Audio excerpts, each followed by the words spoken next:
Business Sidekick. Hello, dear listeners. Welcome to Business Sidekick, a podcast dedicated to those of you who want to grow your online businesses and learn about e-commerce. My today's guest is Shep Hyken, a customer experience expert and New York Times best-selling author.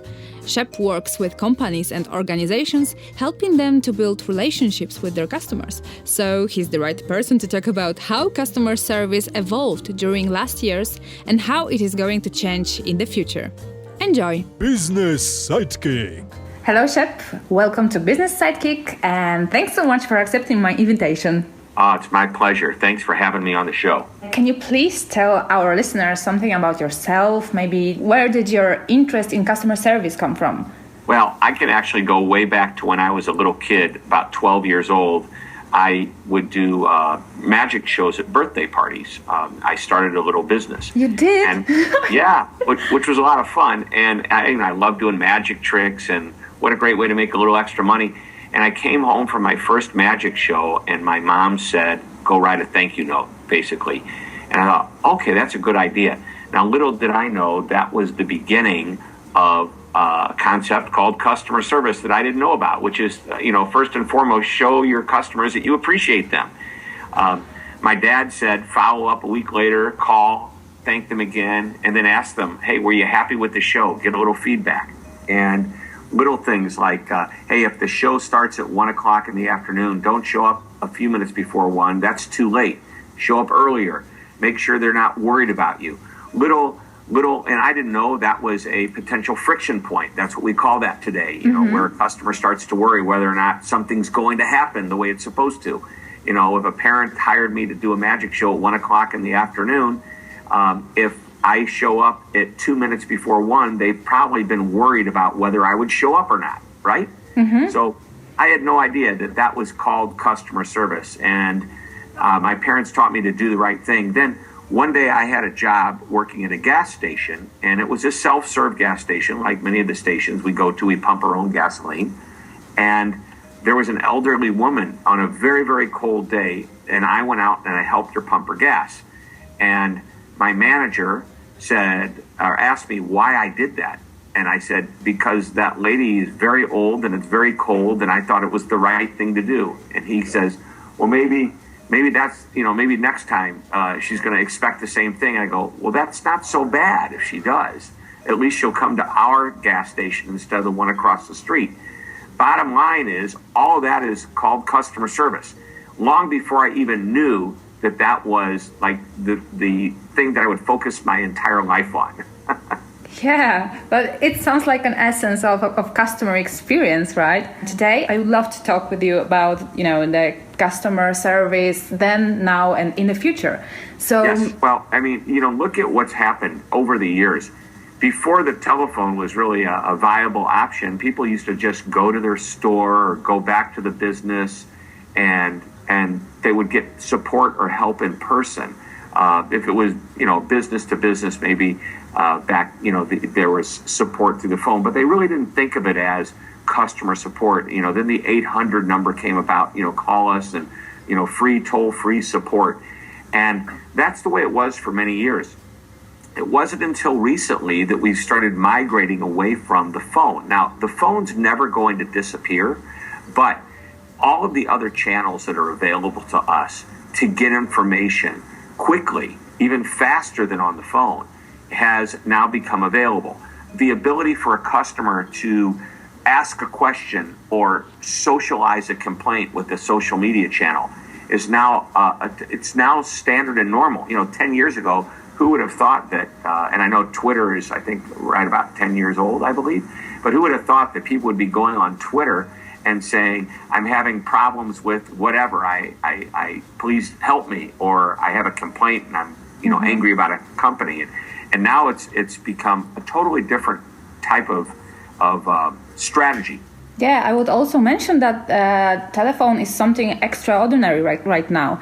I was checking other live chat software's pricing recently, and they had enterprise plan, and one of the benefits of that plan was that you can talk to them on the phone. It was really surprising to me. Yeah, we're going back to our roots.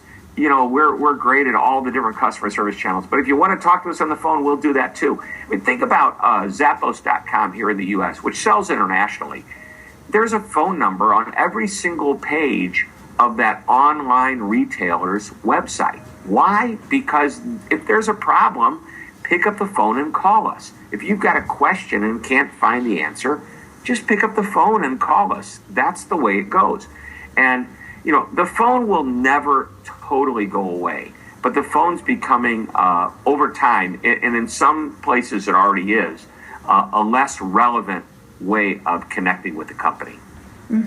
Now, when I'm hearing about phones, I immediately think about smartphones, and these are like personal computers these days, right? And we have all those millennials who hate call, but they like to text, they like to use live chat, they browse the internet on their phones, right? The funny thing about it, they call it a smartphone, and the phone's the least used funny, feature isn't of it? the device. Yeah, I was thinking about the same thing. Mobile device. What a weird word, device. Okay, I'm carrying my mobile device. So here's the thing about it.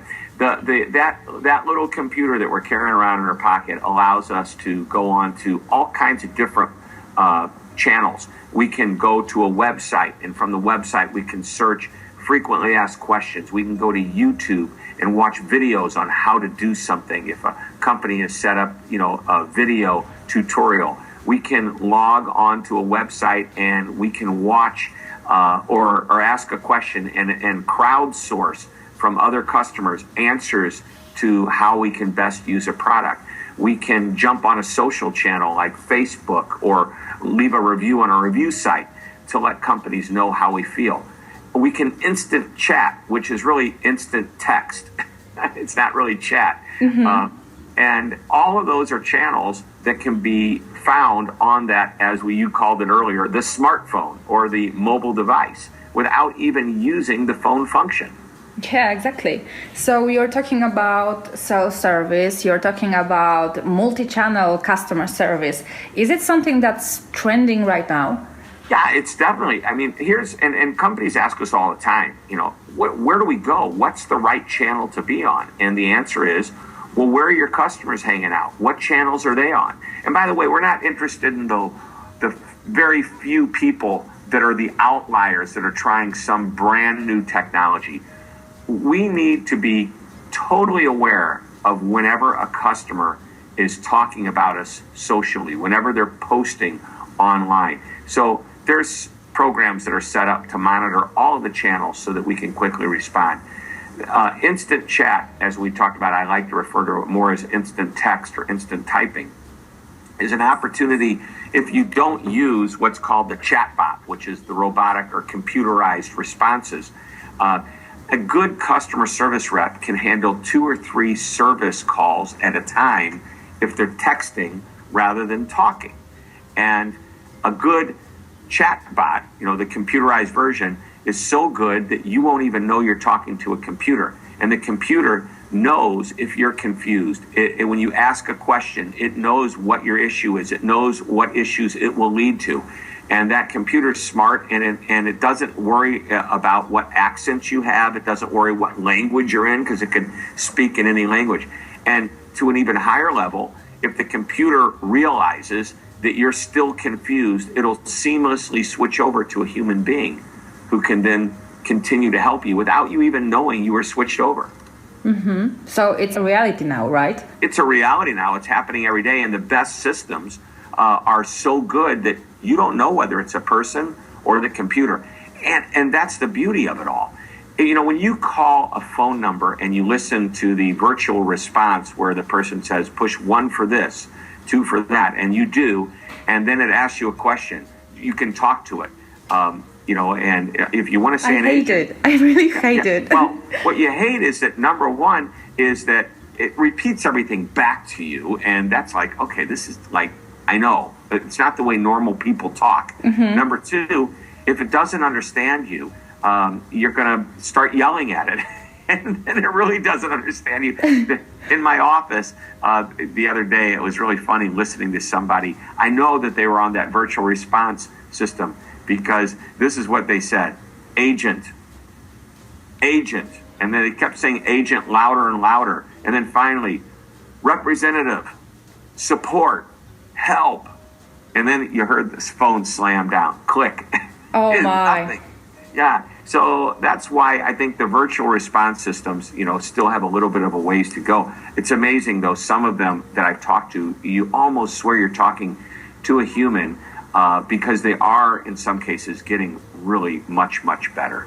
Artificial intelligence, because that's what we're talking about, was introduced to business applications recently. There is, automation, there are chatbots.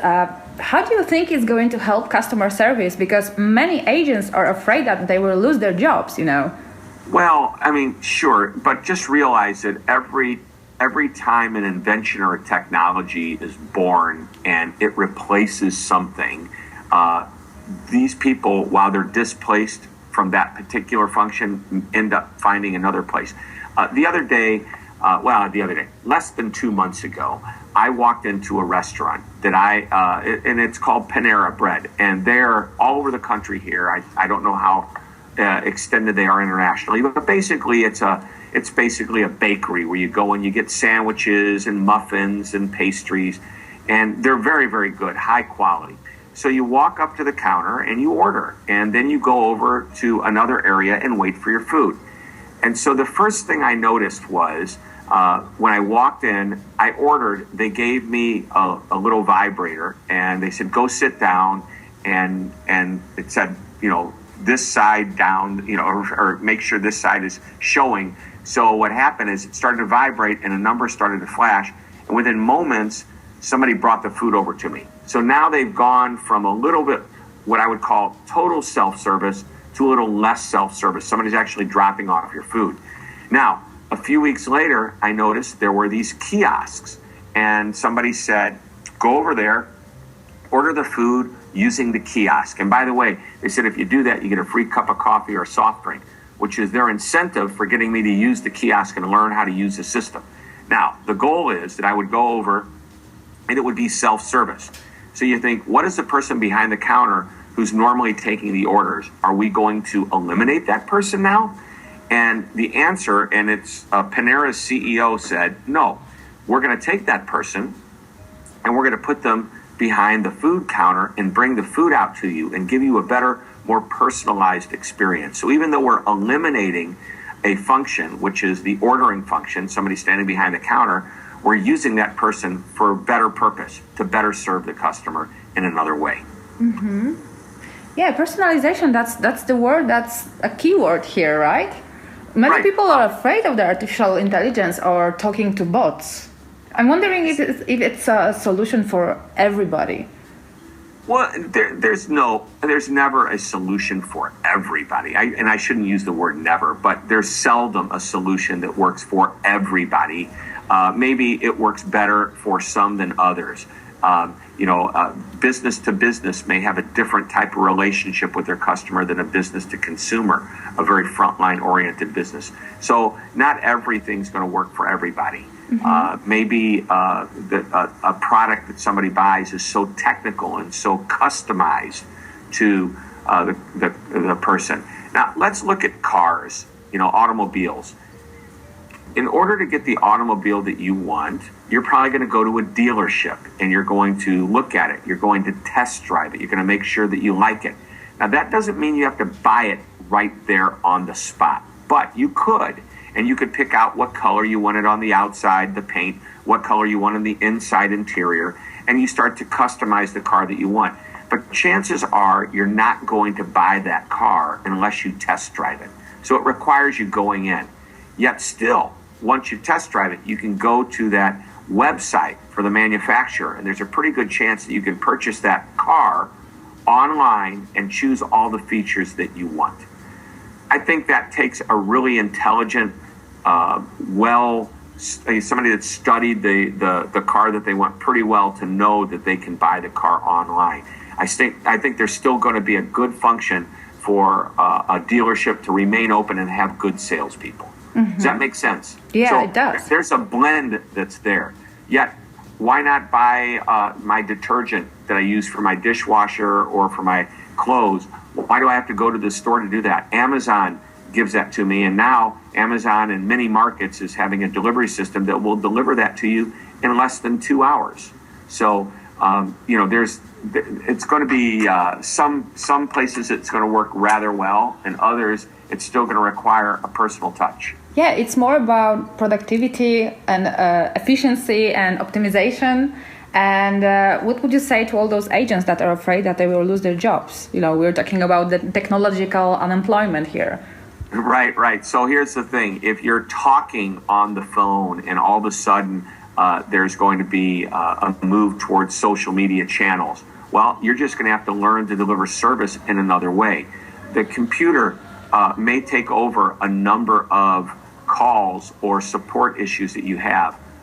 Maybe it's email support, instant chat support, even phone support. However, there's always going to be a fallback for somebody to talk to a human being.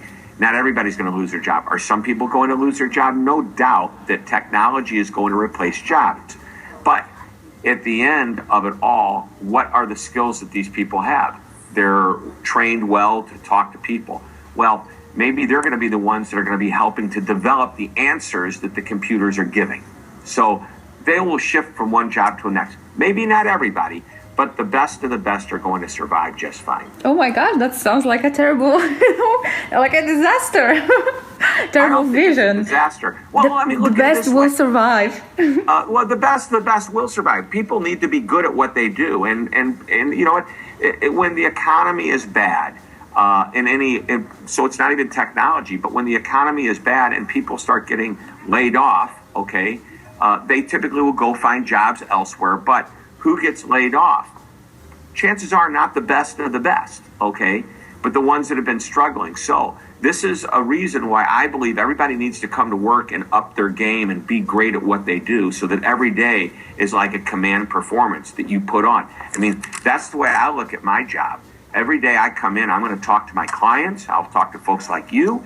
I'll get on stage when I do a speech, when I go to write an article. You know, I'll admit some of my articles, some are better than others, okay? But that doesn't mean I didn't try just as hard. So I'm going to put forth the best effort. Now we're getting into kind of the motivational feel of all this. But here's the thing. Look at it this way. Do you remember when there was something called the cassette tape where you would buy and music was on a cassette tape? Of course, I do. Right. And then all of a sudden CDs came out, okay? And the people who invented the cassette tape and worked in the manufacturing plant of the cassette tape, all of a sudden people weren't buying cassette tapes anymore; they were buying CDs, and everybody lost their job in the from the manufacturing facility. So where did those people go? They went to other manufacturing jobs. Maybe they stayed in the music industry and went over and started helping in the factories create CDs. Well, now CDs are going away, and everything's online, and you can purchase online and download your music. You don't need a CD. What's happening to all of those jobs? Guess what? They're moving into some other industry, or they're staying in the industry, just moving to the new technology. Yeah, that sounds awesome. It's a really good summary. Okay. So it's not doom and gloom. Yeah, exactly. Thank God. As I mentioned before, we're heading to be more optimized, to be more efficient. And I'm wondering if in 10 years, will we expect that, all shops will be open, maybe not open, but available 24/7? Well, I think what will happen is technology will allow us to be open 24/7, not necessarily in a building where you open a door and walk into a corridor. But today, you don't need to go to the bank to deposit your money.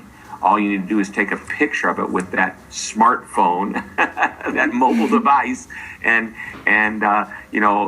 through the internet, you're able to make your deposits. If you want to get cash, you go to a little box that's on virtually every street corner, and it's called an ATM, and you get your money out of it. Once again, there's still going to be reasons to go to a bank, but they aren't going to be the same reasons we go to the bank today. What do you think will change in a couple of years, maybe 10, maybe 15, in a customer experience and customer service area? So I think I can't predict where it's going to, it's never going to end. There's always a trend towards something. And I think what we're looking at today is what's trending and what will become more and more popular and relevant, and that is it's going to become easier, it's going to become more convenient, and all of that's going to be driven by technology. The best companies are going to create systems that are easy and intuitive for customers to use, and yet they will always have the fallback of somebody to actually talk to them. So what I see trending coming up is self-service solutions, better use of the chatbot, of the ability for a computer to help us get the information we want quickly, better use of video. So you'll be able to just simply type a question into Google or whatever search engine that you choose to use, and typing in the question you'll get answers, and the answers are going to be in forms of how-to videos.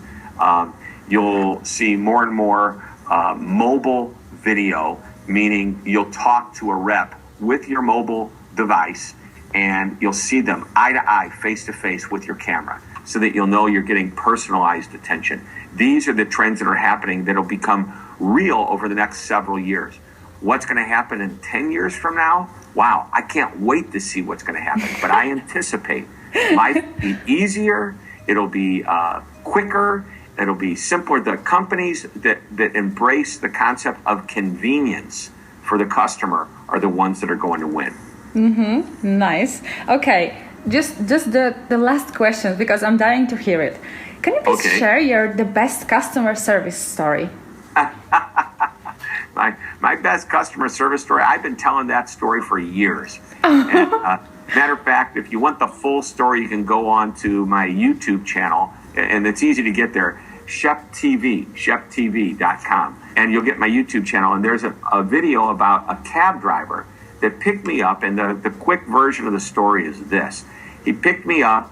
He didn't look like, he kind of looked a little bit, it'd been a long day for him. You could tell he was kind of disheveled.